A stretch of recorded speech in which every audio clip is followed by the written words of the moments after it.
नमस्कार। देश की पहली साहित्यिक वीडियो पत्रिका देशकाल के इस परिचय अंक में आप सभी का स्वागत है। देशकाल का ये अंक उस साहित्यिक यात्रा का अगला पड़ाव है जो सुबह सवेरे की साहित्य चर्चा से तकरीबन 3 साल पहले शुरू हुआ था। टीवी चैनलों पर झूठी सच्ची खबरों और अधकचरा धारावाहिकों का जमघट है और उन्होंने साहित्य को हाशिए पर धकेल रखा है। ऐसे में साहित्य को उसका स्थान, उसका स्पेस उपलब्ध कराने का एक विनम्र प्रयास है देशकाल। देशकाल में हम हर महीने 1 घंटे की ऐसी सामग्री सजोएंगे जिसमें आप देश भर की महत्वपूर्ण साहित्यिक हलचलों को देख सकेंगे, साहित्य की दुनिया में चल रहे वाद विवादों से वाकिफ हो सकेंगे और नई कृतियों की जानकारी हासिल कर सकेंगे। इसके अलावा महत्वपूर्ण पुस्तकों की समीक्षा, कविता पाठ, उपन्यास अंश एवं रचनाकार का परिचय तो होगा ही, मगर साथ ही रंगमंच, संगीत, चित्रकारी आदि में साहित्य की मौजूदगी पर भी रोशनी डाली जाएगी।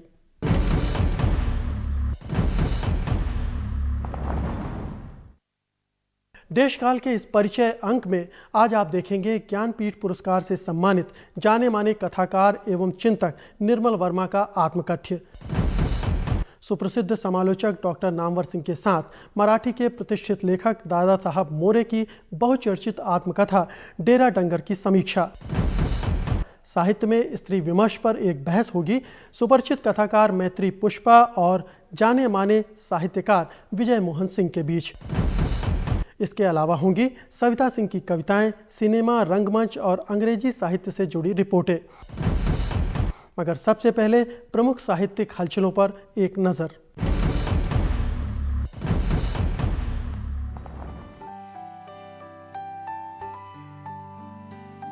पुस्तकों का एक और महाकुंभ 15वां नई दिल्ली विश्व पुस्तक मेला श्रृंखला में एक और कड़ी जोड़ता हुआ 28 जनवरी को शुरू होकर 4 फरवरी को चिर परिचित प्रगति मैदान में संपन्न हुआ। सन 1972 में शुरू हुए इस पुस्तक मेले में इस बार करीब 1000 भागीदारों ने विविध विषयों और भाषाओं की लाखों पुस्तकें प्रदर्शित की। मेले में ऑस्ट्रेलिया, सेनेगल, ब्राजील, रूस, जापान, अमेरिका, फ्रांस के साथ साथ यूनेस्को, विश्व बैंक और यूरोपियन संघ जैसे अंतर्राष्ट्रीय संगठनों सहित कोई 30 विदेशी प्रकाशन संस्थानों ने भी अपनी उपस्थिति दर्ज कराई। साहित्य प्रेमियों के लिए निशुल्क प्रवेश वाले इस पुस्तक मेले का मूल विषय था शब्द का भूमंडलीकरण, सृजनात्मक विविधता का अनुवाद। इसके तहत विदेशी भाषाओं में अनुदित भारतीय साहित्य, एक भारतीय भाषा की पुस्तक का अन्य भारतीय भाषाओं में अनुवाद और भारतीय भाषाओं में अनुदित विदेशी साहित्य बड़े पैमाने पर साहित्य प्रेमियों से रूबरू हुए। वैसे मेले की सफलता असफलता को लेकर परस्पर विरोधी विचार व्यक्त किए गए, फिर भी प्रकाशक उत्साहित नजर आए। अभी तक ये प्रसिद्ध था कि पटना और कलकत्ता में ही पुस्तक मेलों में ज़्यादा भीड़ होती है, ज़्यादा आम जनता आती है और पुस्तकें देखती है, परंतु इस बार ये हम बहुत खुशी से कहना चाहते हैं कि आम जनता इस बार पुस्तक मेले में दिल्ली में उनसे अधिक तो नहीं लेकिन उनसे कम नहीं है। लगभग वही क्राउड यहाँ पर आया हुआ है या उतने पाठक यहाँ आए हुए हैं जितने कि पटना और कलकत्ता में आते हैं, और लोगों की रुचि इस बार पुस्तकों के प्रति और बढ़ी है। लेकिन 15वें विश्व पुस्तक मेले की समयावधि का गत आयोजनों के मुकाबले कम होना लगभग सभी को खला, खासकर मेले के भागीदारों को। मुझे लगता है उसके यदि 2 दिन और मिलते तो पाठकों को और ज़्यादा पाठकों को आने का समय मिलता। 2 दिन शनिवार को जो ज़्यादा भीड़ हुई है उसका कारण यही है कि समय सीमित था, तो लोगों ने समझा कि हमें समय और मिलेगा नहीं तो इन दिनों में ही आना है, तो ज़्यादा भीड़ इसी कारण से लग रही है। इस बार भी मेले में जहां कुछ बेहद चर्चित किताबों की धूम रही, वहीं गोष्ठियों और जाने पहचाने साहित्य हस्ताक्षरों ने पुस्तक प्रेमियों को आकर्षित किया। लेकिन पुस्तक लोकार्पणों को लेकर एक मत नहीं बन पाया। मेले में लोकार्पण बंद हो जाए तो अच्छा होगा। वो मतलब एक किताब, एक तरह से वो किताब की एक कुछ मतलब जैसे किताब के लिए उसका कोई उपयोग नहीं है। किताब जैसे ढेरों किताबें एक साथ आती हैं और कोई एक माननीय साहित्यकार उसको लोकार्पण कर देते हैं, और जो लेखक हैं उन किताबों के, मान लीजिए 20 किताबें तो 20 लेखक होते हैं, वो एक लाइन लगा के कतार में खड़े रहते हैं। हर बार की तरह अंग्रेजी पुस्तकों के बड़े प्रकाशकों ने अच्छी बिक्री की। उन्होंने मौके की नज़ाकत समझते हुए अपना दायरा बढ़ाया और ग्राहकों की क्रय शक्ति से भी नाता जोड़ने की पूरी कोशिश की। As best as we can, because as you know, this is an age of escalating costs everywhere. So, but if you look at it, our actual prices haven't gone up for the last 2 or 3 years. So we are holding prices as best as we can. बहरहाल एक और साहित्य संगम का समापन हुआ। साथ ही साथ पुस्तकों की दुनिया में अपना एक विशेष मुकाम बना चुका नई दिल्ली विश्व पुस्तक मेला कई सवालिया निशान भी छोड़ गया।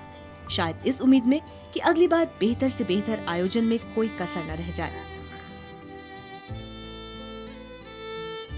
जीवन की तुला में प्राणों का संयमन, सहजतम एक अद्भुत व्यापार, सरलता का हमारी ही तरह कैसा दुरूहतम स्पष्टतम।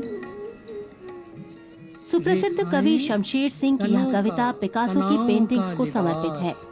हिंदी साहित्य में भी कविताओं, लेखों आदि के रूप में पिकासो को लेकर गहरी दिलचस्पी रही है। पिकासो का व्रत शीर्षक से हाल ही में हिंदी के साहित्यकारों द्वारा पिकासो के समकालीन कवियों की कविताओं के जरिए पिकासो के कला संबंधी कहे गए विचार और फ्रांसीसी कवियों की कविताओं के हिंदी अनुवाद पेश कर पिकासो को याद किया गया। पिकासो ने चित्रकार जगत को ही नहीं झकझोरा बल्कि साहित्य की दुनिया में भी उथल पुथल मचाई। अगर यह कहा जाए तो गलत न होगा कि पिकासो की तूलिका ने रंगों के जरिए ऐसे विचारों को जन्मा जिन्होंने साहित्य कर्म में लीन लोगों को अपनी तरफ खींचा। पिकासो की कला विचार भी तो देती है। उनकी कला के जो बहुत सारे रूप हैं, तरह तरह की चीज़ें हैं, उनमें तरह तरह के विचार हैं। तो उन विचारों को साहित्य ने भी कुछ ग्रहण किया है। और मैं आपको बताऊं कि हिंदी में ही पिकासो को लेकर बड़ी गहरी उत्सुकता रही है। इस समय देश में पिकासो की पेंटिंग प्रदर्शनियों और उन पर विचार विमर्श का दौर चल रहा है। इससे पिकासो की व्यक्तित्व और कृतित्व के और भी कई पहलू सामने आ रहे हैं। वरिष्ठ कथाकार एवं उपन्यासकार निर्मल वर्मा को इस वर्ष तीसरे सर्वोच्च नागरिक सम्मान पद्म विभूषण से सम्मानित करने की घोषणा की गई। 53वें गणतंत्र दिवस की पूर्व संध्या पर घोषित इस नागरिक सम्मानों की सूची में असमिया लेखिका इंदिरा गोस्वामी भी शामिल हैं, जिन्हें पद्मश्री से सम्मानित किया जाएगा। श्रीमती इंदिरा गोस्वामी को इस वर्ष का ज्ञानपीठ पुरस्कार भी मिला। हालांकि उन्होंने पद्मश्री अवार्ड लेने से मना कर दिया। सार्क राइटर्स एवं लिटरेचर ने अपने वार्षिक पुरस्कार के लिए सार्क देशों के 4 साहित्य कर्मियों को चुना। पाकिस्तान की जाहिदा हिना, मराठी के दलित लेखक लक्ष्मण गायकवाड़, हिंदी की मैत्रेयी पुष्पा और बांग्ला के गणेश नारायण दास को 51,000 की राशि और स्मृति चिन्ह फाउंडेशन ने प्रदान किए। हिंदी के वरिष्ठ आलोचक डॉक्टर रमेश चंद्र शाह को 2001 का व्यास सम्मान प्रदान करने की घोषणा की गई है। डॉक्टर शाह को यह सम्मान उनकी कृति आलोचना का पक्ष के लिए दिया जा रहा है, जो व्यास सम्मान के लिए चुनी जाने वाली पहली आलोचना कृति है। ये पुरस्कार अब तक सर्जनात्मक साहित्य के लिए प्रदान किया जाता रहा है।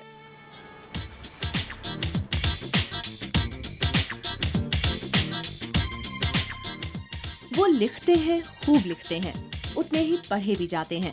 विवाद उनका पीछा नहीं छोड़ता।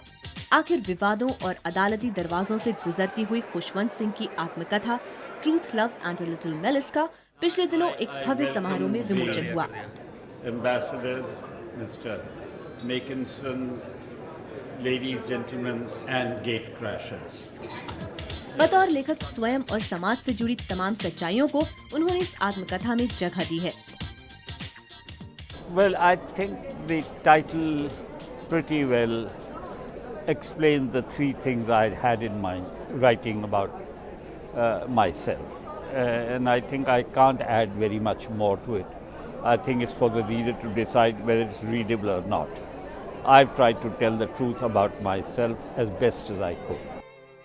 Truth, love and a little malice Khushwant Singh की जिंदगी की तमाम महत्वपूर्ण घटनाओं और अनुभवों का एक दस्तावेज है। लेखक ने बतौर वकील, पत्रकार और सांसद अपनी खट्टी मीठी यादों, सफलता और असफलता सभी का खुला विश्लेषण किया है। Basically, I don't think I have any malice against anyone except people who deserve, like, you know, religious bigots, name droppers, arrogant, rude people. For the others, I have affection, and I have expressed the affection as I have, although I've hurt many people, I know. Khushwant Singh की अंग्रेजी में एक ऐसी खास बात रही है जिसने उन्हें न सिर्फ एक खास वर्ग बल्कि आम वर्ग का भी चहेता बना दिया। जाहिर है truth, love and little malice में भाषा की उस सहजता का आनंद उठाया जा सकता है। साहित्य अकादमी पुरस्कारों का वितरण इस वर्ष 19 फरवरी को किया जाएगा। अकादमी का ये सालाना समारोह साहित्योत्सव के रूप में हर वर्ष आयोजित होता है, जिसमें लेखकों के महासम्मेलन के अलावा विभिन्न विषयों पर संगोष्ठियां और वैचारिक आदान प्रदान संपन्न होते हैं। इस वर्ष का संवत्सर व्याख्यान प्रसिद्ध मराठी नाटककार विजय तेंदुलकर देंगे। विषय होगा criminals and killers, a personal view. इस शीर्षक के तहत श्री तेंदुलकर द्वारा आपराधिक मानसिकता का अपने रचना संसार के हवाले से व्याख्यायित किया जाएगा। इस उत्सव में 3 दिवसीय संगोष्ठी भारतीय आलोचना पर होगी। वरिष्ठ आलोचक नामवर सिंह के बीच भाषण से शुरू होने वाली ये संगोष्ठी 9 सत्रों की होगी। खलील जिब्रान, जिन्होंने न सिर्फ अपने समय और समाज की हदों को पार किया बल्कि अपनी रचनाओं के जरिए लाखों दिलों में जगह बनाई। कवि, चित्रकार और दार्शनिक जैसी भूमिकाओं में वे जीवन भर सत्य की खोज में जुटे रहे। उन्हें पिछले दिनों भारत में याद किया गया, वो भी कुछ इस तरह कि उनके गीत नृत्य पर उतर आए। ये अनूठी परिकल्पना कथक नृत्यांगना शोभना नारायण की थी, जिन्होंने लेबनानी दूतावास द्वारा आयोजित खलील जिब्रान स्मृति समारोह में अपनी थिरकन को शब्दों के सहारे छोड़ दिया। ये गीत लेबनान के लोकप्रिय गायक फेरूज द्वारा गाए गए थे, यानी एक साथ कई माध्यम मंच पर उपस्थित थे।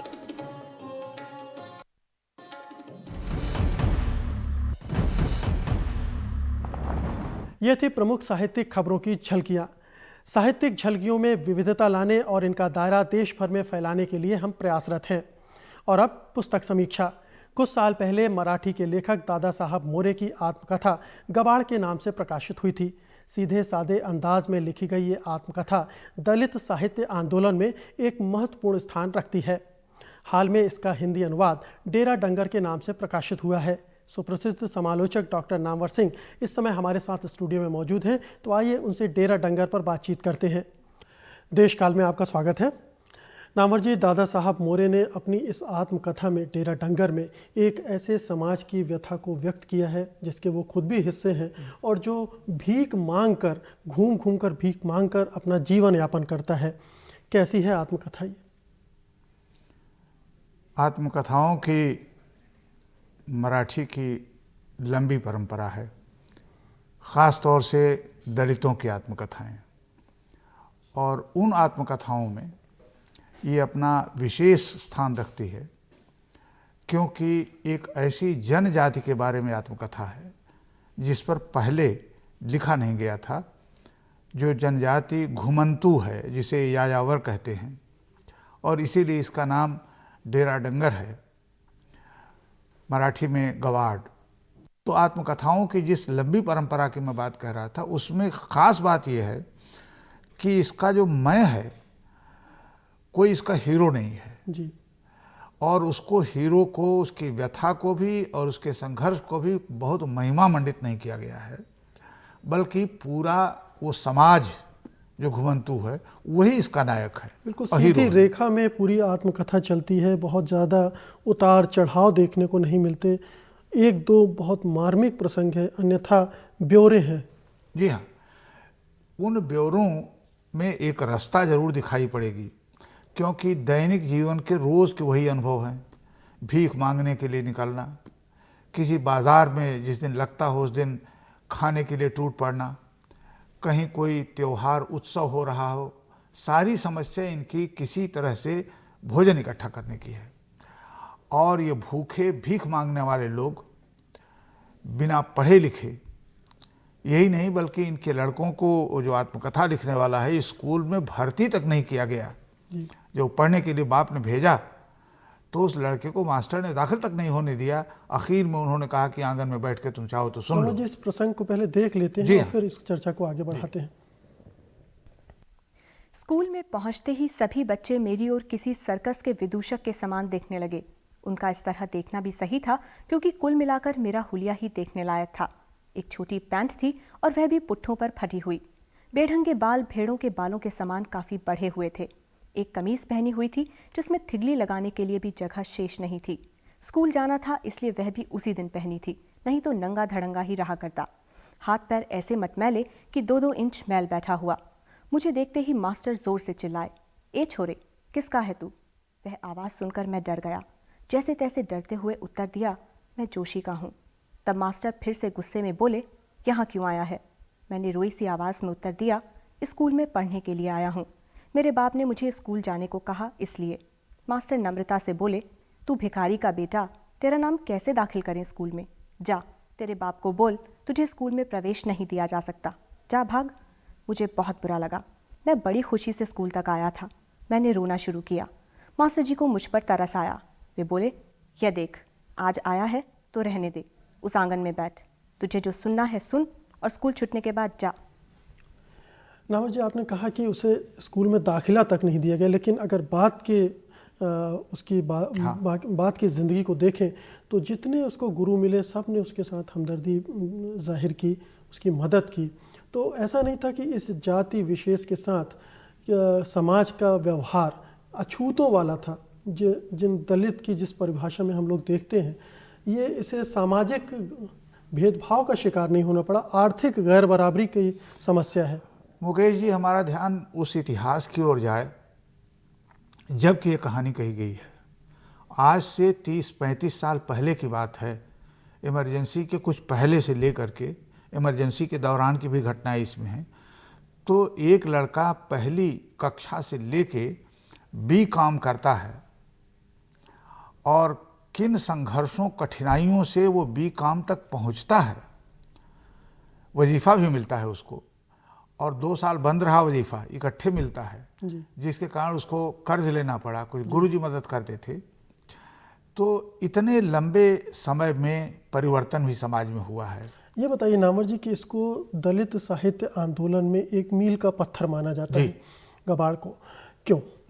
पहली बात तो ये कि ये कथाकृति के रूप में, उपन्यास के रूप में बहुत प्रमाण पुष्ट, विश्वसनीय, कोई कल्पना का रंग नहीं है इसमें। जैसा जीवन है उसको यथावत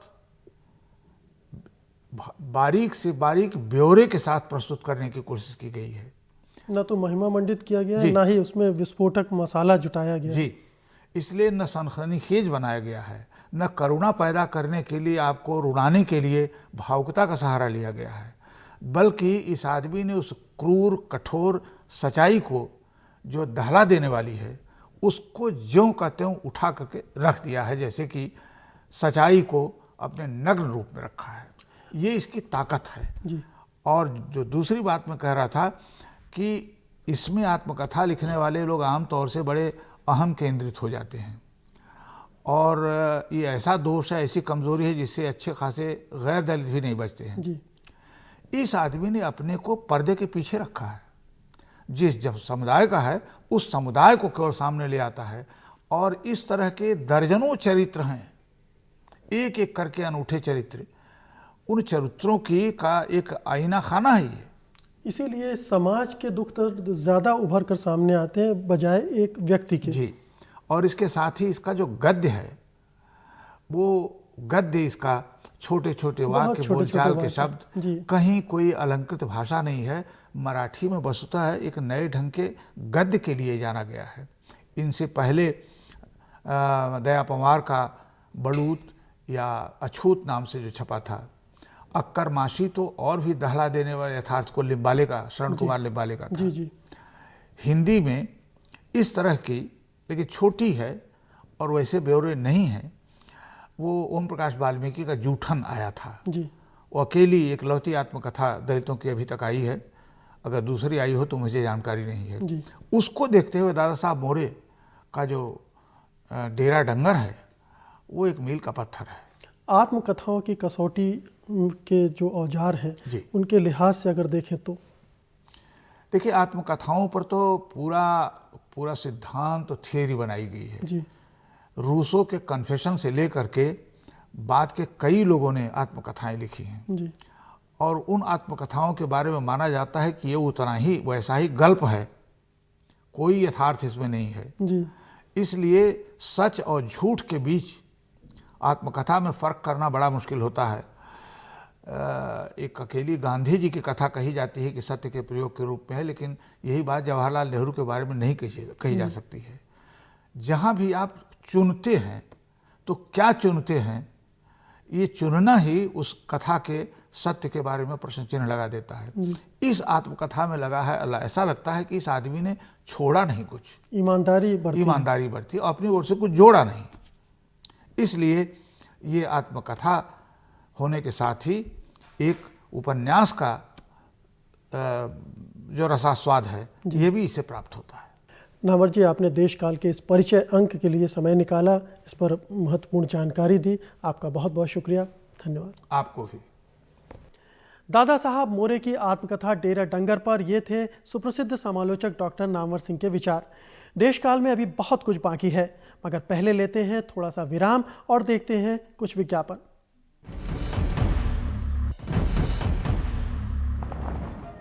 राजकमल और राधा कृष्ण प्रकाशन पेश करते हैं सन 2002 का श्रेष्ठ साहित्य मैत्रेयी पुष्पा का सनसनीखेज संस्मरण कस्तूरी कुंडल बसे।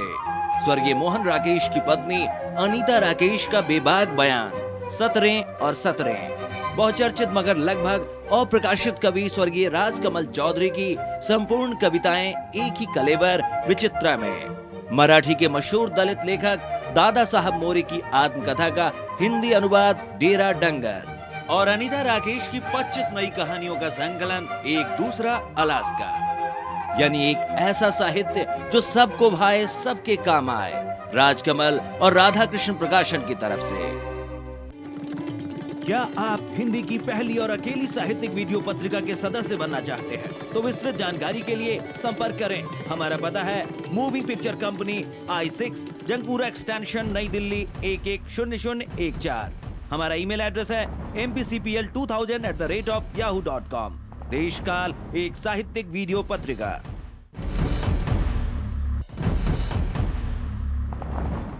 ब्रेक के बाद आपका एक बार फिर से स्वागत है। देश काल को हम महज लेखकों और किताबों तक सीमित नहीं रखना चाहते, क्योंकि साहित्य का संसार बहुत ही विशाल है और ये विभिन्न रूपों में विभिन्न विधाओं से जुड़ा हुआ है। मसलन रंगमंच का मुख्य आधार ही अच्छा नाट्य लेखन है, मगर हाल के वर्षों में ये शिकायत बढ़ी है कि हिंदी में अच्छे नाटक नहीं लिखे जा रहे हैं और जो बड़े साहित्यकार हैं वो नाट्य लेखन में दिलचस्पी नहीं लेते। हमारी सांस्कृतिक संवाददाता आस्था ने साहित्य और रंगमंच के इस कमजोर पड़ते रिश्ते की पड़ताल की है। पेश है उनकी ये रिपोर्ट।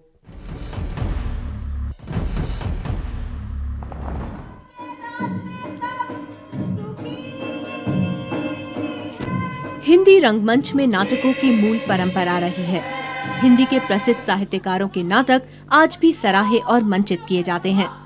भारतीय रंगमंच का आधुनिक युग 1880 से शुरू हुआ था और उसी समय साहित्यकारों ने इसमें अहम भूमिका निभाई, जिसमें भारतेंदु हरिश्चंद्र का अंधेर नगरी चौपट राजा इसकी मिसाल है।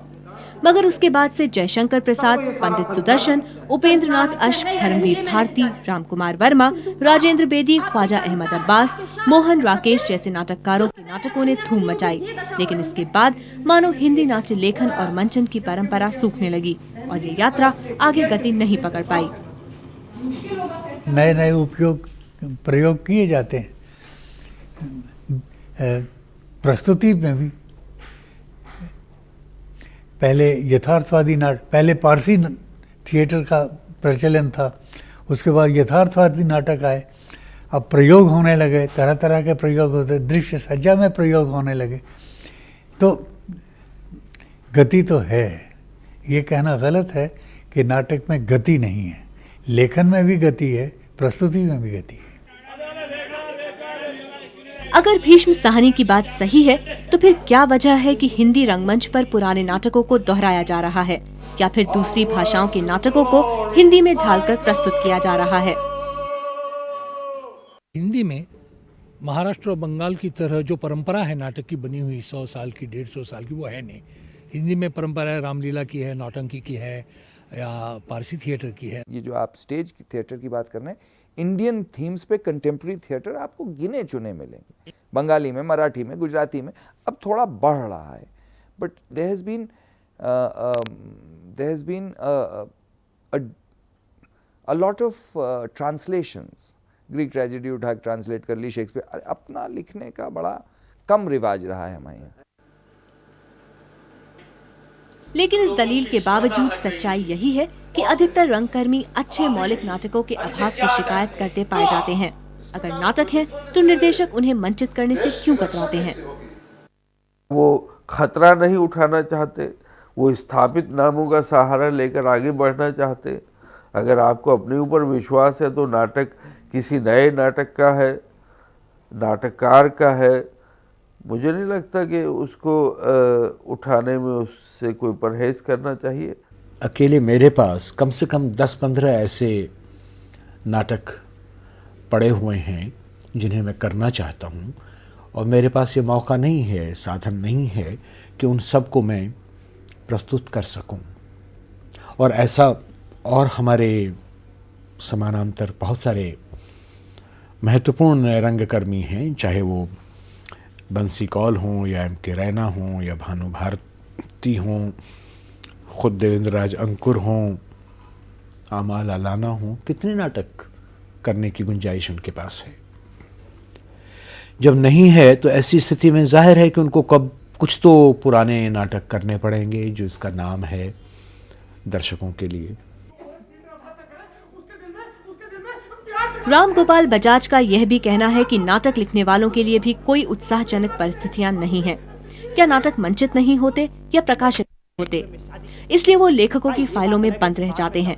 हिंदी रंगमंच में एक प्रवृत्ति यह भी देखने में आ रही है कि नाट्य निर्देशकों की नई पौध को चुनौतीपूर्ण आलेख नहीं मिलने के कारण वे कल के उपन्यास और कहानी कविताओं के नाट्य रूपांतर या मंचन की तरफ चले गए, और जो कमी थी उसे कालजयी विश्व साहित्य के अनुवाद और रूपांतरणों के मंचन ने पूरी कर दी। मुझे नहीं लगता कि नाटकों के अभाव में कहानियाँ ली जा रही हैं, नाटकों के अभाव में कविताएं ली जा रही हैं, या नाटकों के अभाव में उपन्यासों के नाट्य रूपांतर किए जा रहे हैं। कहानियाँ मैंने खुद रंगमंच में 1975 में मैंने ही ये काम शुरू किया था, और तब इसके पीछे विचार ये था कि रंगमंच और साहित्य को आपस में जोड़ा जाए, जो कि आज आपको चारों दिशाओं में दिखाई पड़ रहा है।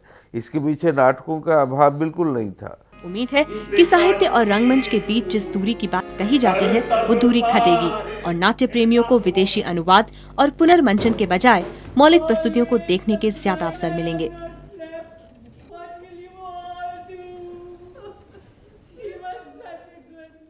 रंगमंच और साहित्य के रिश्तों पर ये थी आस्था की रिपोर्ट।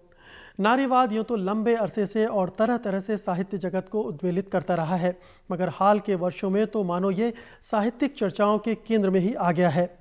स्त्री विमर्श अब कसौटी बन गया है अच्छे और बुरे साहित्य की, मगर जहाँ इसे एक सकारात्मक प्रवृत्ति के रूप में देखा जा रहा है, वहीं कई लोगों की नज़र में ये केवल नारेबाजी तक ही सीमित है या फिर एकांगी नज़रिए से पीड़ित है।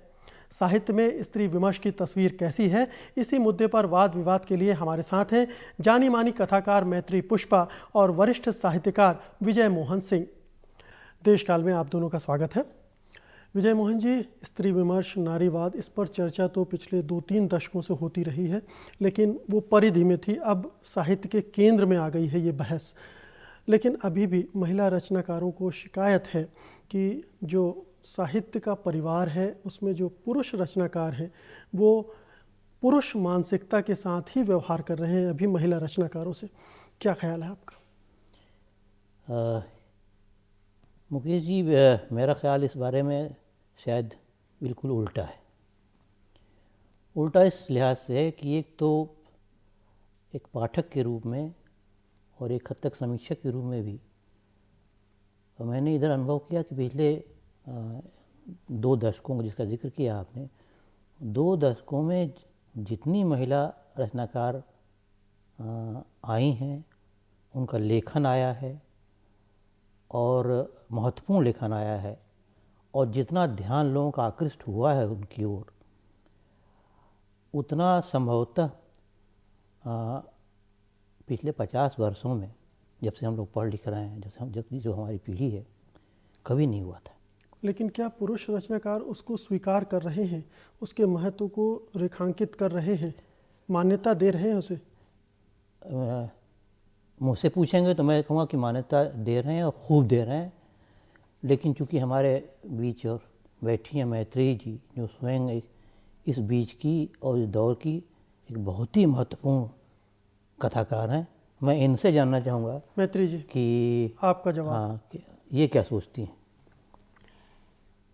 विजय मोहन सिंह जी, जो आपने कहा कि महत्व दे रहे हैं वो भी मैं मानती हूँ, लेकिन एक तबका ऐसा है इस परिवार में, इस साहित्य परिवार में, जो नारीवाद से जैसे एलर्जी जैसी है कुछ हैं। आज ही मैंने पढ़ा निर्मल जी का वक्तव्य दैनिक हिंदुस्तान में कि उन्होंने जो पढ़े हैं उपन्यास, तो उन्होंने कहा कि गीतांजलि श्री का तिरोहित मुझे इसलिए अच्छा लगा कि उसमें फेमिनिज्म नहीं है।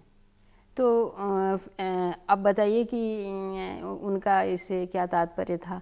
फेमिनिज्म इतनी बुरी चीज़ है जो पढ़ने से जिससे मतलब गुरेज होता है। विजय मोहन जी, आपका कहना है कि ठीक है, एक वर्ग है जो उदारता दिखा रहा है, लेकिन एक बड़ा वर्ग है परंपरावादी ढंग से सोच वाला, जो इसे स्वीकार नहीं कर पा रहा इसी रूप में। शायद इसको इस संदर्भ में देखने की ज़रूरत है कि एक तो यह कि जब भी कोई बड़ी चीज़ या नई चीज़, महत्वपूर्ण चीज़, सार्थक चीज़ साहित्य में नहीं किसी भी क्षेत्र में आती है तो हमेशा प्रतिक्रियाएं दोहरी होती हैं। ये एक स्वाभाविक क्रम भी है और स्वाभाविक मनोविज्ञान भी है जी। प्रतिक्रियाएं हमेशा दोहरी होती हैं। इसलिए यदि हम ये अपेक्षा करें कि महत्वपूर्ण कृतियाँ आ रही हैं और उन कृतियों की लेखिकाएँ महिलाएं हैं तो उसका चारों ओर से जोरदार स्वागत होगा, तो ये शायद अतिरिक्त अपेक्षा करना होगा। मैत्री जी, क्या ज़्यादा डिमांडिंग है आप लोग? नहीं, ज़्यादा डिमांडिंग तो नहीं है। हमें तो वही उतना ही हक मांगते हैं जो एक मनुष्य का होता है, एक सामान्य नागरिक का होता है। शिकायत तो वहाँ है कि जब कुछ लोग उस लेखन को नकारना चाहते हैं तो स्त्री होने के नाते लांछनों पर और आरोपों पर, जैसे मसलन उदाहरण अभी एक कथाक्रम के अंक में मैंने पढ़ा कि रविंद्र कालिया का इंटरव्यू है जिसमें संपादक के साथ लेखिका को जोड़कर एक खिल्ली उड़ाई गई है। खिल्ली मीन्स कि बदनीयत के साथ उसको पेश किया गया। शायद अब वो रूप की रानी और चोरों का राजा वाली फप्ती की बात कर रही हैं। रूप की रानी और चोरों का राजा करके उन्होंने लिखा है। क्या इस तरह जब नारी के या महिला रचनाकारों की को आप नहीं स्वीकारना चाहते हैं तो एक चरित्र हनन की शुरुआत कर देते हैं? क्या ये इस तरह का भी खेल चल रहा है? देखिए, चरित्र हनन तो खैर कुछ ज़्यादा भारी शब्द मुझे लग रहा है जी। ऐसा तो हो नहीं रहा है और होना चाहिए भी नहीं। हाँ, ये मुझे ज़रूर लग रहा है कि बल्कि ये तो एक पुरुष समीक्षक और रचनाकार के रूप में मैं कहना चाहूँगा कि अगर ऐसा हो रहा है और किसी भी अनुपात में हो रहा है, क्योंकि मेरे लिहाज से ये जो अनुपात है बहुत कम है, प्रतिशत जो है वो बहुत कम है, लेकिन जिस अनुपात में हो रहा है, जिस प्रतिशत में भी हो रहा है, ये उन पुरुष रचनाकारों की मानसिकता हो सकती है जो कहीं इसको लेकर स्वयं या तो दुविधा में है या कहीं अपने में कोई कमी पा रहे हैं या कहीं उनके भीतर ऐसा लग रहा है कि कोई ऐसी रचनात्मक स्पर्धा में वो कहीं पीछे छूट रहे हैं। मैत्री जी, अभी ये ऐसा लग रहा है कि स्त्री विमर्श का शोर ज़्यादा है। बहुत लोगों का कहना है शोर बहुत हो रहा है, नारेबाजी की शक्ल में आ रहा है। राजेंद्र यादव जी का नाम बहुत लिया जाता है इस रूप में कि वो झंडा बरदार बन गए हैं स्त्री विमर्श का। क्या आपको नहीं लगता? अब स्त्री रचनाकार होने के नाते तो मैं नहीं कह सकती कि ये शोर है। हम तो पूरे जोर से आ रहे हैं और जो विजय मोहन सिंह जी ने कहा कि हाँ कुछ एक तबका है अगर ऐसा करता है तो हम उस समय बुरा बहुत ज़रूर लगता है जब हम पढ़ते हैं ऐसा, लेकिन शायद वो ही जो निषेध हैं वही हमको ताकत देते हैं और फिर अपने उन्हीं अनुभवों के जरिए उन विचारों को देते हैं जो हमारे थे और जो किसी ने देखे नहीं अभी तक, और उसी जोर के साथ हम साहित्य में आ रहे हैं। एक बहुत बड़ा बदलाव आया है साहित्य में कि पहले जो स्थिति थी अब वो नहीं है कि अब कोई भी लेखक या उपन्यासकार, कथाकार, रचनाकार महिलाओं के बारे में उस तरह से नहीं देखता जैसे पहले देखता था, और अगर पहले अब देखता है तो उसकी फजीहत हो जाती है। अब वो नहीं, एक दबाव बन गया, आपको नहीं लगता है? हाँ, और ये एक बहुत बड़ी उपलब्धि है। मैं मानती हूँ कि, और इस बात पे बहुत खुश भी हूँ कि जो साहित्य आ रहा है और स्त्री की कलम से आ रहा है, उससे पुरुष रचनाकारों को कुछ कमी खल रही है अपने अंदर, और वो जो हैं इतनी शिद्दत से लौटाने में, उनको वापस करने में कामयाब नहीं होंगे, ऐसा वो सोचते हैं। ये मैं बताऊं कि हाथ कंगन को आरसी क्या, अगर ये नया वर्ष शुरू हुआ है, अगर पिछले वर्ष की रचनाओं को ही हम देखें, उस सूची को ही सामने रख लें, और उनमें जिन रचनाओं को रेखांकित किया गया है, जिन कृतियों को रेखांकित किया गया है, वो किनकी कृतियाँ हैं? बल्कि सारे महत्वपूर्ण पुरस्कार महिलाओं को मिले हैं। साहित्य अकादमी, ज्ञानपीठ, सरस्वती, एक तरह की मान्यता की बात है इसमें। मान्यता की बात, पुरस्कार के बाद मैं जाना नहीं चाहता था, क्योंकि मैं सीधे सीधे बात रचना पर और रचना धर्मिता पर करना चाहता था, उसी को रेखांकित करना चाहता था। तो अगर उस सूची को ही हम देखें, अब वो सूची या वे सर्वेक्षण महिलाओं ने नहीं किए हैं, पुरुषों ने ही किए हैं, उस सर्वेक्षण को देख लें, उस सूची को देख लें, उनमें जिन पिछले वर्ष में प्रकाशित जिन महत्वपूर्ण कृतियों को रेखांकित किया गया है, जिनकी महत्ता के बारे में बताया गया है, उसमें से अधिकांश, मैं नाम नहीं लेना चाहता ज़्यादा, उसमें से अधिकांश कृतियाँ जो हैं महिला रचनाकारों की हैं। कविता संग्रह भी शामिल हैं उसमें, कहानी संग्रह भी उसमें शामिल हैं। विजय मोहन जी, मैत्री जी, आप लोग ने देश काल के लिए समय निकाला, इस महत्वपूर्ण मुद्दे पर चर्चा में हिस्सा लिया, आप दोनों का बहुत बहुत शुक्रिया, धन्यवाद। आपका भी धन्यवाद। यह थी साहित्य में स्त्री विमर्श पर एक विचारोत्तेजक बहस। देश काल में अभी बाकी है सुपरिचित कथाकार निर्मल वर्मा का आत्मकथ्य, सविता सिंह की कविताएं और अंग्रेजी साहित्य पर रिपोर्ट। इसके अलावा और भी बहुत कुछ होगा, मगर फिलहाल लेते हैं एक छोटा सा विराम और देखते हैं विज्ञापन।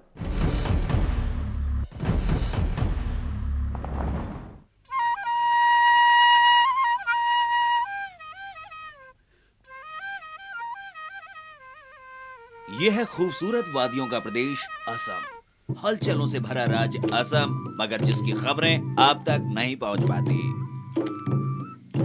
लेकिन अब इन कमियों को पूरा करने के लिए आ गई है AsamScan.com। पूर्वोत्तर के सबसे बड़े राज्य की ताजा तरीन खबरें प्राप्त कीजिए इस वेबसाइट के जरिए।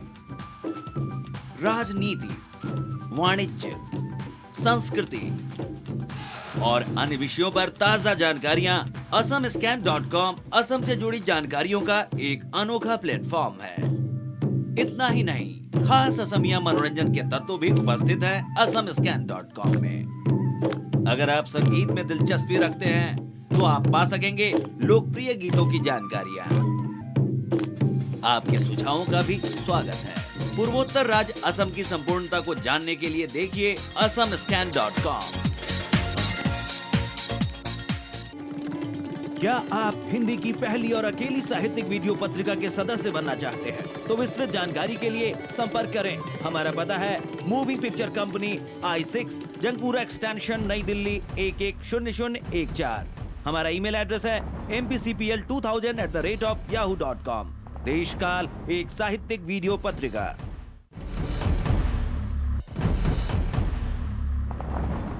हालांकि देश काल की भाषा हिंदी है, मगर इसमें सभी भारतीय भाषाओं के साहित्य को देखा परखा जाएगा ताकि ये भारतीय साहित्य की संपूर्ण वीडियो पत्रिका बन सके। बहरहाल, कहा जा रहा है कि अंग्रेजी में भारतीय लेखन ने वो ऊंचाई हासिल कर ली है कि यूरोप तथा अमेरिका में लिखे जा रहे अंग्रेजी साहित्य को टक्कर दे सके। मगर सवाल ये उठता है कि सलमान रश्दी से लेकर अरुंधति राय तक भारत की अंग्रेजी लेखकों की पीढ़ी क्या लिख रही है, किसके लिए लिख रही है, उसके इरादे क्या हैं, उसके सरोकार क्या हैं। पेश है अजीता की रिपोर्ट।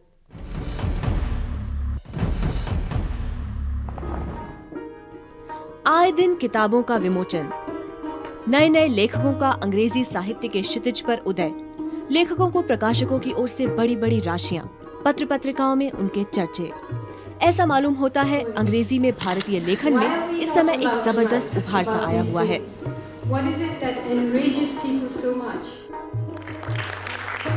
वैसे तो करीब 100 साल पहले ही भारत के अंग्रेजी लेखकों ने अपनी उपस्थिति दर्ज कराना शुरू कर दी थी। R.K. नारायण, नयनतारा सहगल, रूप रावत झबवाला आदि ने भारतीय अंग्रेजी लेखन को एक पहचान दिलाने में महत्वपूर्ण भूमिका निभाई। मगर असली मोड़ आया सलमान रुश्दी के उपन्यास द मिडनाइट चिल्ड्रन से। इस उपन्यास ने एक तरह से साहित्य जगत में तहलका मचा दिया। इसे ब्रिटेन का बहुप्रतिष्ठित बुकर पुरस्कार मिला और बाद में बुकर ऑफ बुकर्स भी। The second wave of Indian writing in English, we can date it very precisely, and we can date it with the publication of Midnight's Children, which was a great khichdi of a novel. You know, there were lots and lots of different things going on in that novel, and in this novel he was using a language which was a mix of Hindi, English, Urdu and other kinds of languages, and so it gave a kind of linguistic profile to India. It brought Hindi into English in a massive way for the first time, and so Midnight's Children was a very important moment in the second wave of Indian writing in English. Rushdie के इस बहुचर्चित उपन्यास के बाद उनके खुद के और कुछ दूसरे भारतीय लेखकों के महत्वपूर्ण उपन्यास मसलन the Satanic Verses, the Golden Gate, the Shadow Lines, the Circle of Reason, a Strange and Sublime Address आदि आए। मगर 90 के दशक में भारतीय अंग्रेजी लेखन में एक और उभार आया और मानो अंग्रेजी में लिखने वालों की बाढ़ सी आ गई। मुकुल केसवन, अमिताभ घोष, गीता हरिहरन, अमित चौधरी, शशि थरूर, मंजू कपूर वगैरह के उपन्यास विभिन्न वजहों से चर्चाओं में रहे। मगर इस दिशा में मील का पत्थर साबित हुआ अरुंधति रॉय का the God of small things. इसे भी बुकर पुरस्कार मिला। After Salman Rushdie, the next important marker and turning in in the road to the future came with the God of Small Things. She was able to create a new idiom. She broke the Indian language. She wrote of the past and the present in a way which nobody has been able to copy. जाहिर है अंग्रेजी में भारतीय लेखन विश्व के मानचित्र में अपनी जगह बनाने में लगा है। उसे गौर से देखा और सराहा भी जा रहा है। इसमें कोई शक नहीं कि इस लेखन में एक मजबूत कथा शिल्प है। ये नई पीढ़ी एक अच्छी कहानीकार भी है। मगर सवाल ये उठता है कि ये लेखक भारत की कौन सी तस्वीर पेश कर रहे हैं। The way it started, I was talking to this woman at this Delhi cocktail party, and I was talking to her about the fact that in this room there are 200 or 300 people from various parts of the country, various religions, whatever.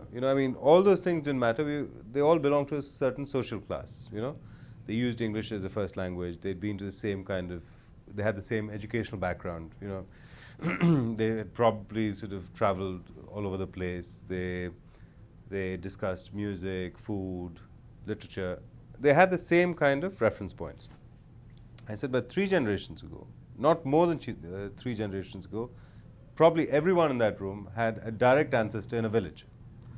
It could be a close uncle, it could be parents, grandparents, great-grandparents, whatever.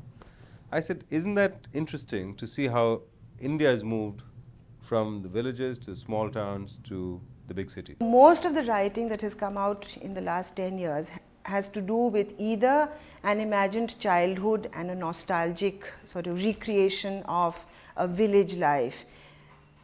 And because they've never lived in a village and because they've never lived in a small town, they then create stereotyped situations and magical realism and all that. I mean, their language is brilliant. They're able to convene that whole mood and atmosphere. But substance-wise, there is no meat under the bones of their structure. क्योंकि ये ज्यादातर लेखक अंग्रेजी पढ़ने और लिखने वाले वर्ग से आते हैं, इसलिए भाषा पर इनकी अच्छी पकड़ है। लेकिन इनकी शैली कैसी है? इनके सरोकार क्या हैं? The whole caste issue, the inequity of economic, distribution of wealth in India, all the problems of crimes against women, all that doesn't find a place at all in their. They're talking of comfortable middle class homes.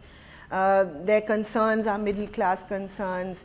They are, they are experimenting with language. They are experimenting with coming of age of a teenager or a young person who lives in Delhi or Bombay. but they're very frothy, frivolous novels as far as I'm concerned. Not one of them really stays with you for any length of time. इस नए लेखन की गंभीरता पर भी प्रश्न चिन्ह खड़े होते हैं। ये लेखक आखिर किन लोगों तक अपनी पहुंच बनाना चाहते हैं? इनके वास्तविक पाठक कौन हैं? जो हिंदुस्तानी लेखक अंग्रेजी में लिखता है वो अपने आप को एक ग्लोबल ऑडियंस को संबोधित करता हुआ समझता है, इसलिए वो महज हिंदुस्तानी इश्यूज़ को लेकर नहीं लिखता है, बल्कि ग्लोबल इश्यूज़ या तथाकथित ग्लोबल इश्यूज़ को लेकर लिखता है ना, को लेके भी लिखता है। जाहिर और भी चीज़ें लिखी जाती हैं। They are not writing for an Indian audience, or they are not writing for people like you and me. They are writing to be read in America, to become bestsellers in Europe, to get some foreign publisher so interested that he gives them a huge royalty advance, because after Arundhati got that enormous amount of money and after she won the Booker, I think we spawned an enormous generation of wannabe writers who all want to be the next Arundhati Roy. हालांकि पैसे और शोहरत की इस चकाचौंध के बीच बहुत से प्रतिभाशाली लेखकों की प्रतिभा दब कर रह गई है। अब देखना ये है कि इस आपाधापी के बीच अंग्रेजी में भारतीय लेखन अपनी जगह बना पाता है या फिर बाजार और चकाचौंध की दुनिया में खोकर रह जाता है।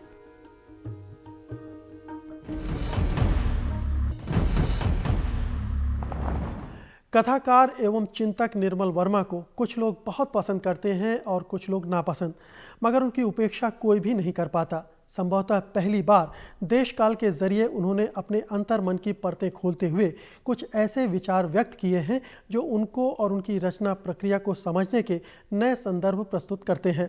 मसलन ये कि उनकी अपनी और उनके पात्रों की तन्हाई के बीच क्या रिश्ता है और आखिरकार वो खुद किस माटी के बने हुए हैं। पेश है उनका आत्मकथ्य।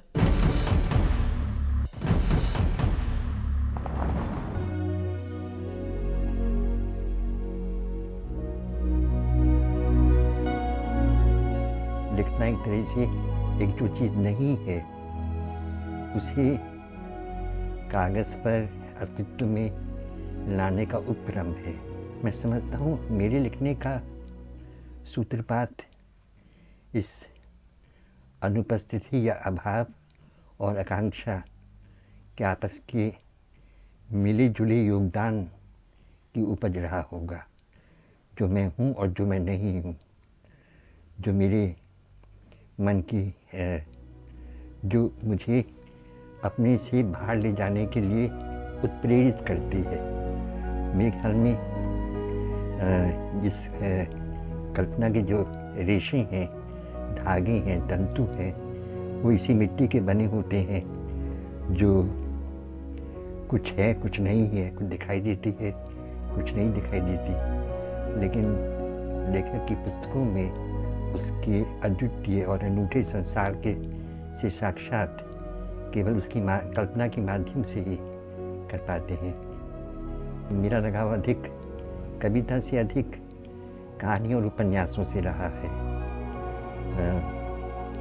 स्कूल के दिनों में ही जनेंद्र, अज्ञे, प्रेमचंद, रूसी कथाकार, इनकी पुस्तकों से मेरा एक भाव जगत या एक कल्पना जगत की रचना हुई।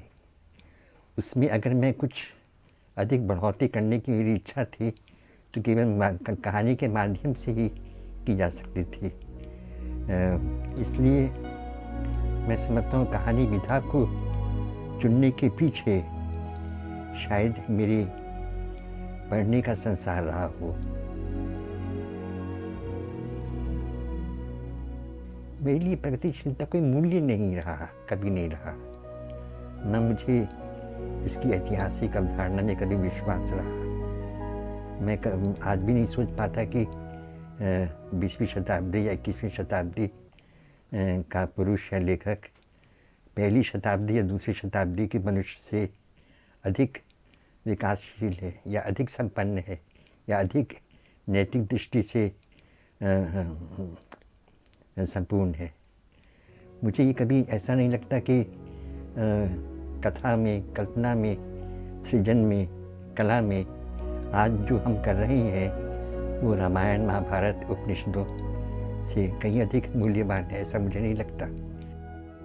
मनुष्य जो है वही कुछ इतना रहस्यमय है उसी के भीतर इतना अंधेरा है कि जो मनुष्य है उसको ही समझ पाना मेरे लिए सबसे बड़ी चुनौती है। उसमें नए और पुराने को मैं सौदाबाजी करना तो मुझे लेखक का उद्देश्य जान ही नहीं पड़ता। मनुष्य जो है उसी के मनुष्यत्व को समझ पाना, उसकी गहराई की थाह में जा पाना, उसके अनेक ऐसे अंधेरे पहलुओं को प्रकाश में लाने का प्रयास करना जो अब तक कोई लेखक अपनी कहानी या कविता में नहीं ला पाया है। एक लेखक का लक्ष्य यही होता है। अकेलापन अपने में एक स्थिति है, उसे एक समस्या के रूप में मैंने कभी नहीं लिया। एक स्थिति में मनुष्य कैसे जीता है, किस तरह के निर्णय लेता है, कौन से रास्ते अपनाता है, किन रास्तों को ठुकराता है, ये सारे निर्णय उसे स्वयं अपने अनुभव के आधार पर अपनी नैतिक कसौटी को नाप कर लेने पड़ते हैं। मेरे लिए मेरी कहानियों में मुझे एक लेखक के जो संबंध हैं, चाहे वो अपने परिवार के साथ हो या प्रकृति के साथ हो, जो उसके ब्रह्मांड का एक बहुत ही महत्वपूर्ण हिस्सा है, मैं जब तक उसे उसके संदर्भ में नहीं देखता तब तक मुझे एक मनुष्य एक छाया सा ही महसूस होता है, आकारहीन छाया। लेकिन उसी सुडौल, उसे आकार, उसे परिपक्व बनाने के लिए एक हाड़ मास की अस्तित्व की मूर्ति गढ़ने के लिए एक लेखक को अनिवार्यतः है उसके वातावरण, उसके परिवेश को जानना ज़रूरी है। और उससे ज़्यादा ज़रूरी ये है कि वो परिवेश, उसकी पृष्ठभूमि न जान पड़े। पात्र और परिवेश इतना एक दूसरे से जुड़ा हुआ होना चाहिए कि ऐसा जान पड़े कि परिवेश उस पात्र के भीतर ही स्पंदित होता है, बाहर उतना ही जितना उसके अंतस्तर के भीतर। शायद मैं कुछ कहानियाँ बिल्कुल न लिख पाता अगर मैं 10 वर्ष या 8 वर्ष चेकोस्लोवाकिया, इंग्लैंड या यूरोप के अन्य हिस्सों में ना बिता पाता। मुझे ऐसे लोग मिले, अनेक ऐसे पात्रों के जीवन को देखने की झांकी मुझे मिली कि मेरा सोचने का अनुभव और अनुभूति का क्षेत्र था। मैं सोचता हूँ कि उसमें एक तरह की समृद्धि आई। मैं कुछ कहानियों पर काम कर रहा था जो इस अंतिम अरण्य के कारण या तो अधूरी रह गई थी या मेरे मन में ही विचर रही थी और उनको लिखने का समय नहीं मिल पाया था। तो जब से वो उपन्यास समाप्त किया है तब से उन्हीं पर थोड़ा बहुत काम करता रहता हूँ। हालांकि उम्र के साथ साथ लिखने की प्रक्रिया और भी अधिक जटिल होती जाती है। हम सोचते हैं, हम अपने लिखने के बारे में ही असंतोष काफ़ी होने लगता है। हम बार बार लिखकर उसे मिटाते हैं, दोबारा से लिखते हैं, तो उतनी गतिशीलता तो नहीं रहती जितनी पहले रहती थी। शायद हर लेखक एक उम्र के बाद अपना ही बड़ा कड़ा आलोचक बन जाता है, वो पुरानी चीज़ों को नहीं दोहराना चाहता। तो ये सब कुछ परिवर्तन तो होते हैं जो मैं समझता हूँ उसके लिए अच्छे हैं। बाकी जीवन का ढर्रा या उसकी लीक या उसमें उसका जो स्वरूप है उसमें तुम कोई ख़ास बुनियादी चेंज या परिवर्तन नहीं आया है।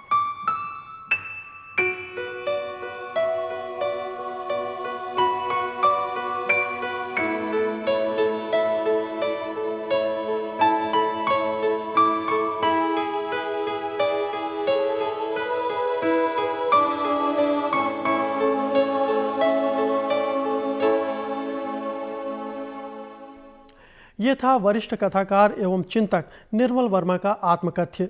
देशकाल में अभी बाकी है सिनेमा और साहित्य के संबंधों में आ रहे बदलाव पर एक रिपोर्ट और सुपरिचित कवयित्री सविता सिंह की कविताएं। मगर फिलहाल देते हैं एक छोटा सा विराम और देखते हैं विज्ञापन।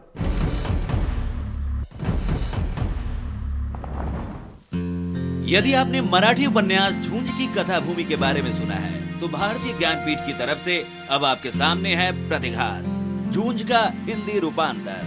यदि आप बांग्ला कथाकार सुनील गंगोपाध्याय के रचना संसार के कायल हैं, तो आपके लिए खास तौर पर पेश है उनकी 12 नायाब कहानियों का संचय, साथ ही नंद चतुर्वेदी की कविताओं का नया संग्रह उत्सव का निर्मम समय भी। ये सभी सौगात भारतीय ज्ञानपीठ की तरफ से। क्या आप हिंदी की पहली और अकेली साहित्यिक वीडियो पत्रिका के सदस्य बनना चाहते हैं? तो विस्तृत जानकारी के लिए संपर्क करें। हमारा पता है moving picture company, I6, Jangpura extension, नई दिल्ली 110014। हमारा ईमेल एड्रेस है mpcpl2000@yahoo.com। देशकाल एक साहित्यिक वीडियो पत्रिका।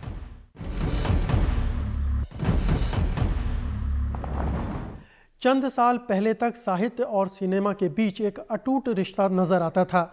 अच्छे फिल्मकार अच्छी साहित्यिक कृतियों पर फिल्में बनाते थे और गंभीर लेखन में जुटे साहित्यकार सिनेमा से जुटने में परहेज नहीं करते थे। कहा जाता है कि समानांतर सिनेमा का पूरा आंदोलन ही अच्छे साहित्य पर टिका हुआ था, मगर आज वैसी बात नजर नहीं आती। आखिर क्यों? बता रहे हैं हमारे वरिष्ठ संवाददाता कुमार विनोद।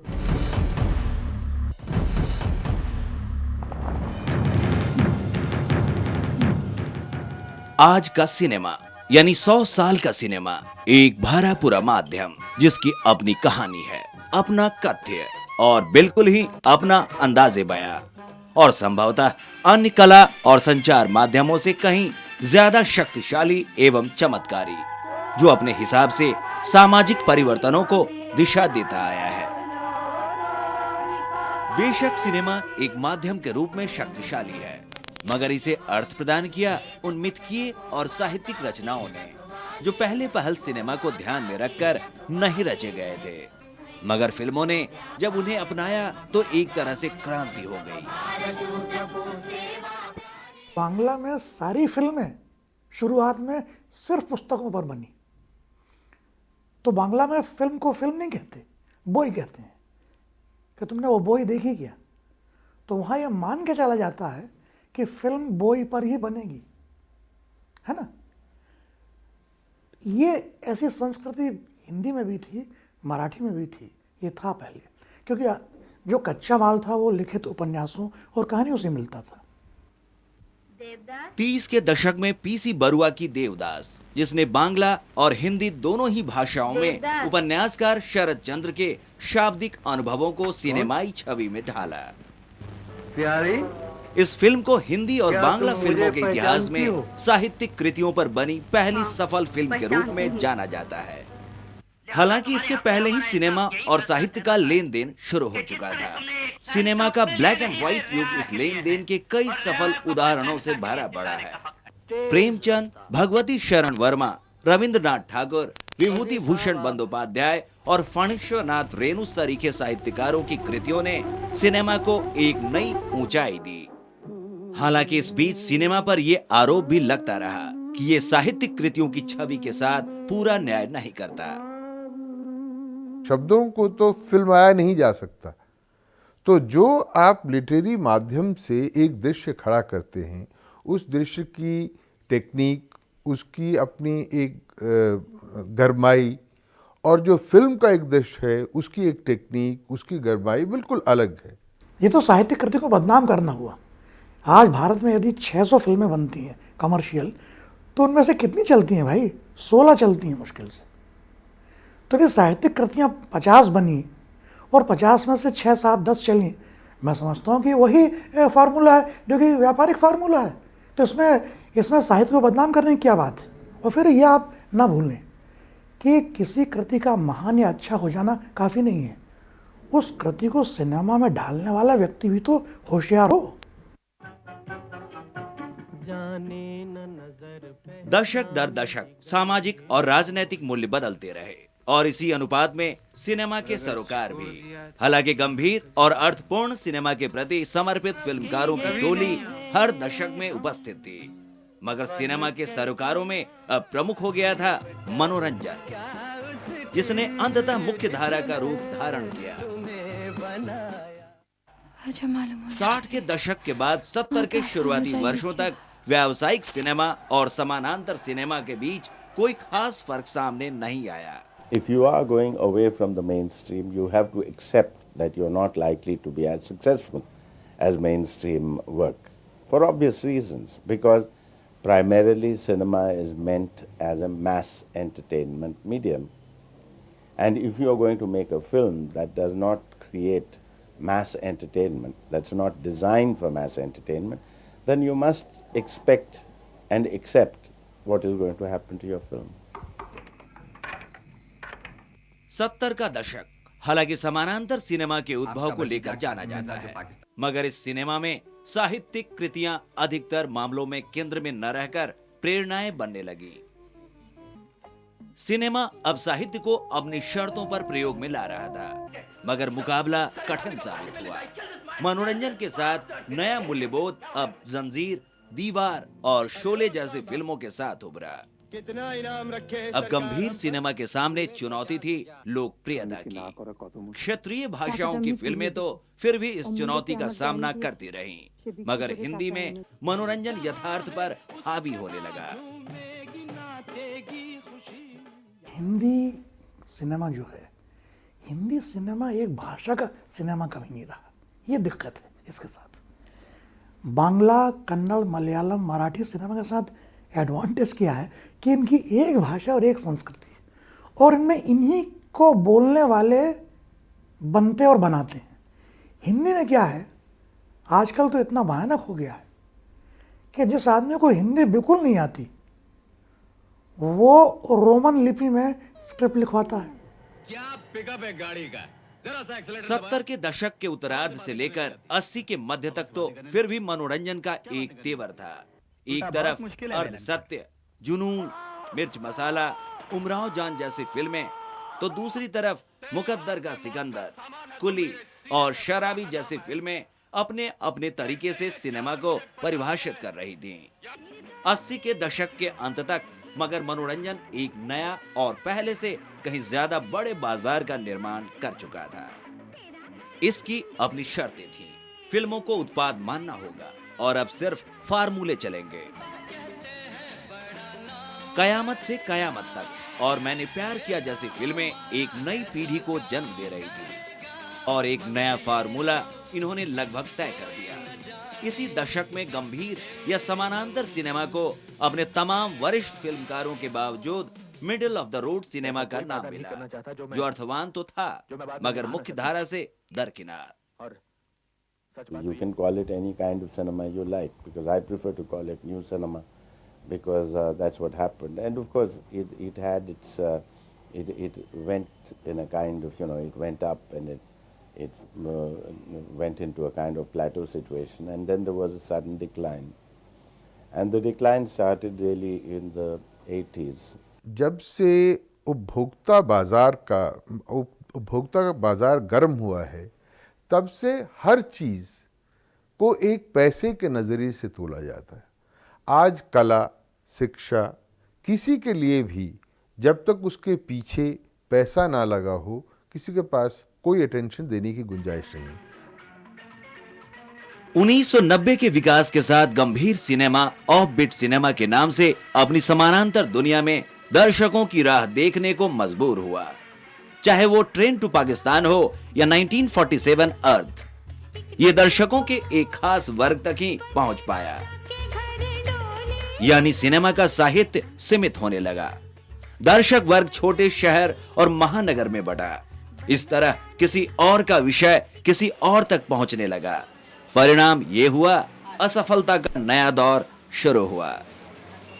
हमारा बाजार, जो उड़ीसा के गांव का आदमी जो ट्रैवलिंग टॉकी में फिल्म देखता है या एक टूटे फूटे एक सिनेमा घर में अपने साइकिल पे जाके 10 किलोमीटर वहाँ फिल्म देखता है, और जो एक पीवीआर में दिल्ली में फिल्म देखता है, इन दोनों का टेस्ट किस बात पे आके मिलता है, कौन चीज़ दोनों को अपील करती है, बड़ा मुश्किल है कहना है। हिंदी में हर साल कम से कम 200 नावल लिखे जाते हैं और 600-700 कहानियाँ छपती हैं, तो उनको वो नहीं पढ़ेंगे।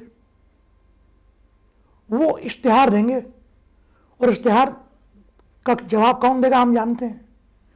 और एक राजेंद्र यादव या मन्नू भंडारी, ये लोग तो जवाब देना सर है, जवाब हम तुम सरीखे लोग देंगे जो कि साहित्यकार नहीं है कि हाँ साहब मेरे पास एक बड़ी धांसू स्क्रिप्ट तैयार है। तुमने बॉडी अच्छी बना ली है। बहरहाल ये शिकायत आज के निहायत ही व्यावसायिक सिनेमा युग में एक उबाऊ बयान जैसा ही प्रतीत होता है। सिनेमा को आज साहित्य नहीं बल्कि माल यानी उत्पाद की जरूरत है। इस संदर्भ में गंभीर फिल्मकारों के पलायन को उदाहरण के तौर पर न भी लें तो सिनेमा के वर्तमान सरोकार इसे सहज ही जाहिर कर देते हैं।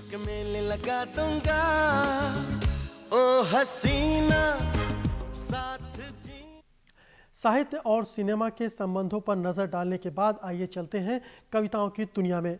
हाल में दिल्ली विश्वविद्यालय में राजनीति पढ़ाने वाली सविता सिंह का एक कविता संग्रह अपने जैसा जीवन आया था। सविता सिंह की कविताओं में स्त्री की वेदना भी है और विद्रोह की चेतना भी। तो आइए उनसे सुनते हैं उन्हीं की कुछ कविताएं।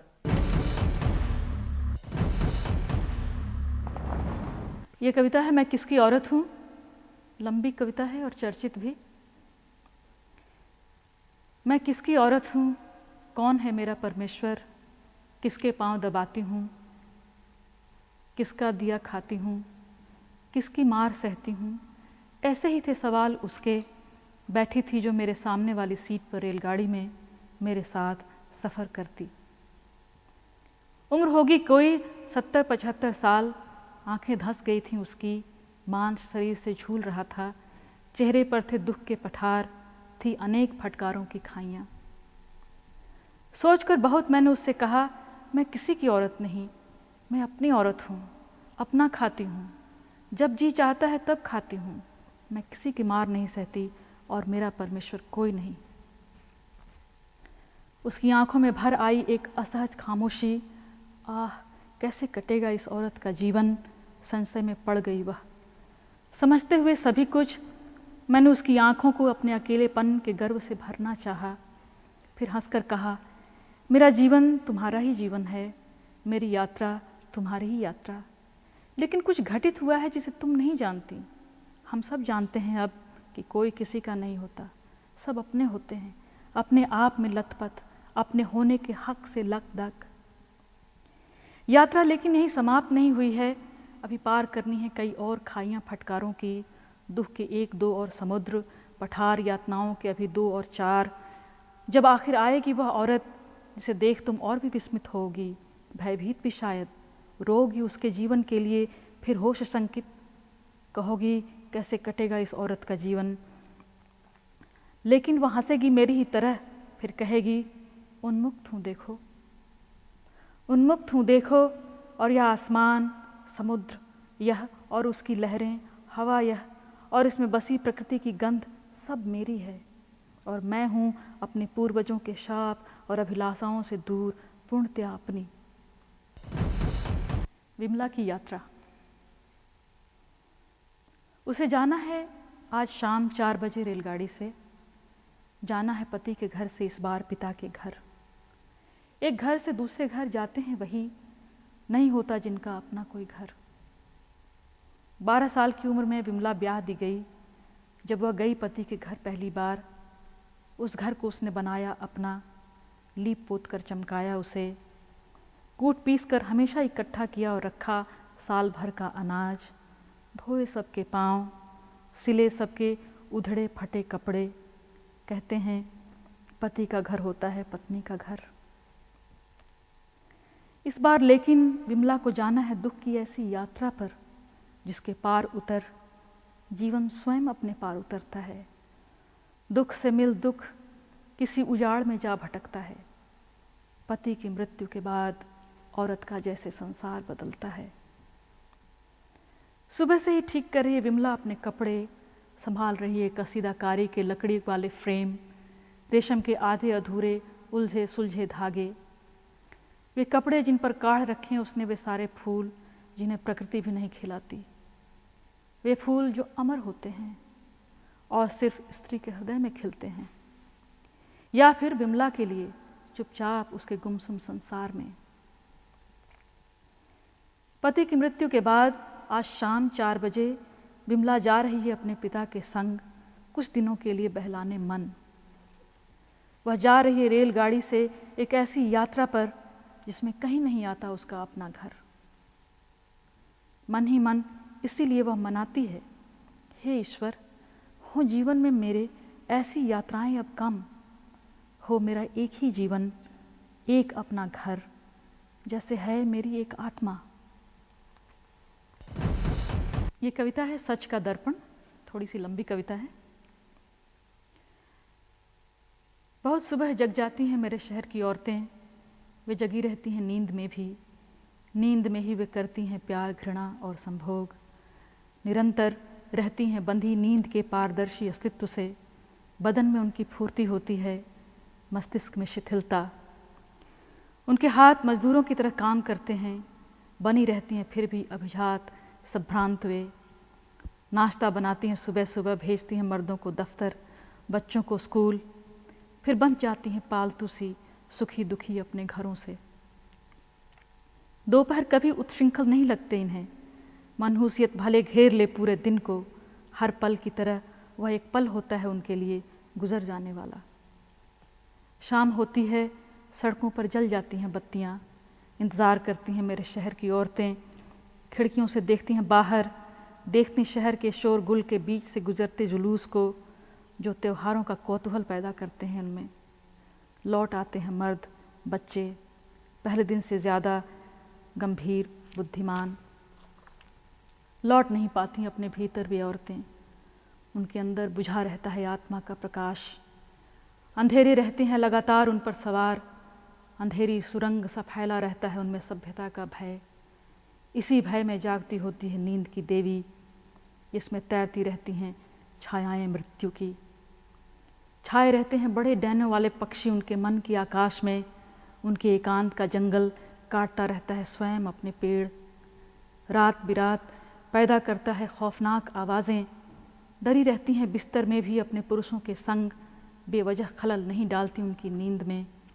रहती हैं सेवारत, बरसाती प्रेम सहिष्णुता, चाहिए उन्हें वैसे भी ज़्यादा शांति, बहुत कम प्रतिरोध अपने घरों में।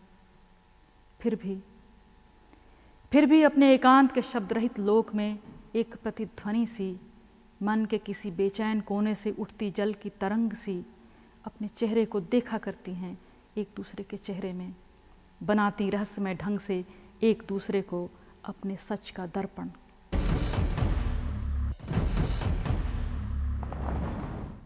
सविता सिंह के इस कविता पाठ के साथ ही देशकाल का ये परिचय अंक यही खत्म होता है। हम जल्दी ही देशकाल के पहले अंक के साथ आपके सामने हाजिर होंगे, मगर हम चाहेंगे कि आप अपनी प्रतिक्रियाओं और सुझावों से हमें अवगत कराएं ताकि देशकाल आपकी उम्मीदों पर खरा उतर सके। लिहाजा ख़त किताबत के लिए हमारा पता नोट कर लीजिए। Moving picture company India limited, I6 Jangpura extension, नई दिल्ली 110014। आप हमसे ईमेल के ज़रिए भी संपर्क कर सकते हैं। ईमेल के लिए हमारे पते हैं deshkal@yahoo.co.in और deshkal@hotmail.com।